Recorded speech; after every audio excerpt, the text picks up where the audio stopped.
Jeshi la Walinzi wa Mapinduzi ya Kiislamu la Iran IRGC limesema kufuatia mashambulizi mapya kwenye miundombinu ya pwani ya Jamhuri ya Kiislamu ya Iran ni kwamba hii ni asili ya Marekani katika kuvunja ahadi na mikataba yake. Jeshi hilo limesema kwamba asili ya Marekani ni kuvunja mikataba ambayo itaingia na kwamba jeshi hilo limejipanga vilivyo katika kujibu chochote ambacho Marekani itakifanya, hasa katika kuvunja mikataba hiyo. Jamhuri ya Kiislamu ya Iran ipo macho na wakati wote itakuwa tayari kulipa kisasi kutokana na namna yoyote Marekani itakavyoamua, hasa pale itakapovunja makubaliano ya namna yoyote ambayo itaingia na Iran. Iran na Marekani zilibadilishana mashambulizi siku ya Ijumaa kwa mara ya kwanza tangu kutia saini makubaliano ya muda ya amani tarehe 17 Juni, huku pande zote mbili zikishutumu nyingine kwa kukiuka masharti ya makubaliano hayo. Adui mchokozi asili yake ni kukiuka mikataba na kuvunja ahadi, IRGC ilisema katika taarifa iliyonukuliwa na shirika la habari la Fazla nchini Iran.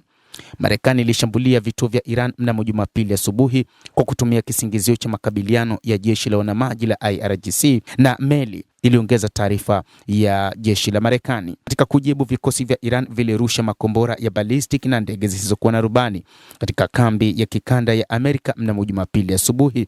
Ilisema mashambulizi hayo yaliharibu vituo vinne vya kijeshi katika kambi ya Ali Al-Salim huko Kuwait na makao makuu ya jeshi la wanamaji la Fifth Fleet nchini Bahrain.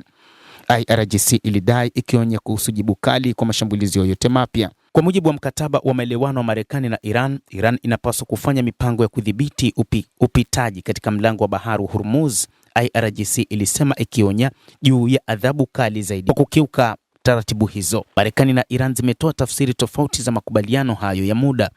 Tehran imesisitiza kuwa meli zozote zitakazopita kwenye njia kuu ya majini zipate kibali kutoka kwa mamlaka ya Iran na kutumia njia walizochagua pekee, huku Washington ikitaka Iran kutoa ufikiaji usiozuiliwa na kutotoza ada.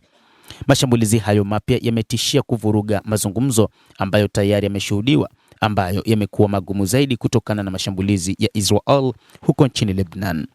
Maafisa wa Iran pia wamesema kuwa mazungumzo ya hapo awali yameondoa imani katika diplomasia ya Marekani. Marekani na Israel zilianzisha vita vya Februari 28 dhidi ya Iran wakati wa mazungumzo yasiyokuwa moja kwa moja kuhusu mpango wa nyuklia wa Jamhuri ya Kiislamu ya Iran.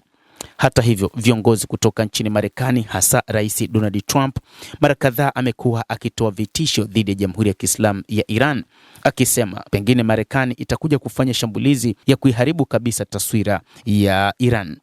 Kamandi kuu ya Marekani CENTCOM ilisema vikosi vya Marekani vililenga miundombinu ya uchunguzi ya kijeshi ya Iran, mifumo ya mawasiliano, maeneo ya ulinzi wa anga, vituo vya kuhifadhi ndege zisizokuwa na rubani na uwezo wa wachimbaji wa madini. Shambulizi hayo yalikuja kujibu shambulizi la ndege isiyokuwa na rubani kwenye meli ya mafuta yenye bendera ya Panama mapema siku hiyo, CENTCOM ilisema. Ndege za kivita za jeshi la wanamaji la Marekani na jeshi la anga zimefanya shambulizi usiku wa kuamkia Jumapili kwenye maeneo 10 ya jeshi la Iran katika maeneo mengi ndani na karibu na mlango wa bahari wa Hormuz kwa ajili ya shambulizi la ndege isiyokuwa na rubani zisizokuwa na rubani za Iran katika kambi za Marekani. Huenda katika wakati hatuwezi tena kuwa na akili timamu na tutalazimika kukamilisha kijeshi kazi ambayo tulianzisha kwa mafanikio makubwa. Hilo likitokea, Jamhuri ya Kiislamu ya Iran haitokuwepo tena, aliandika rais wa Marekani kupitia ukurasa wake wa Truth Social. Jeshi la Walinzi wa Mapinduzi ya Kiislamu ya Iran likaonya kwamba uchokozi wa adui utakabiliwa na jibu kali. Muda mfupi baadaye, Bahrain na Kuwait zilisema ulinzi wa anga ulikuwa unanasa makombora yanayoingia ndani ya mataifa hayo. Naitwa Adam Hussein, lakini nikusihi usisahau kulike, kucomment, kadhalika kusubscribe channel yetu hii ili upate habari hizi kwa mapana kupitia The World News.